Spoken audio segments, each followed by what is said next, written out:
Good evening అండి. మా ఇంటికి ఈరోజు లాయర్ మూర్తి గారు వచ్చారు.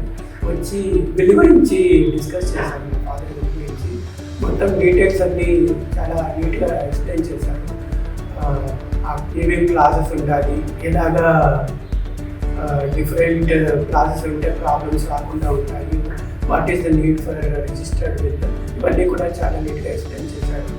డీటెయిల్స్ అన్నీ అడిగి తీసుకున్నారు. ఆధార్ కార్డ్ ఇన్ఫర్మేషన్ అయితే ఏంటి, మా ఫాదర్ పెన్షన్ డీటెయిల్స్ ఏంటి, ఇవన్నీ కూడా అడిగి చాలా తీసుకొచ్చి చాలా చక్కగా ఎక్స్ప్లెయిన్ చేశారు. సో డ్రాఫ్ట్ విల్ ప్రొవైడ్ చేస్తామని చెప్పారు. ఇంకొకటి ఏంటంటే, ఇప్పుడు మా ఫాదర్ 83 years ఓల్డ్ కాబట్టి ఆయన నడవలేరు, మెయిన్ థింగ్. సో కాబట్టి ఆయన ఎక్కువసేపు కూడా బయట ఎక్కడ ఉండలేరు. కాబట్టి first preference is that register visiting home and taking care of everything.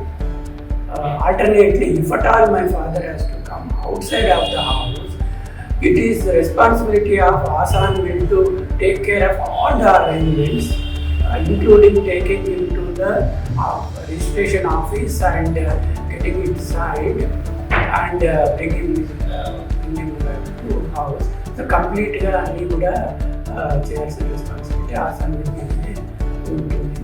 So this is the expectation, including whatever logistics like doctors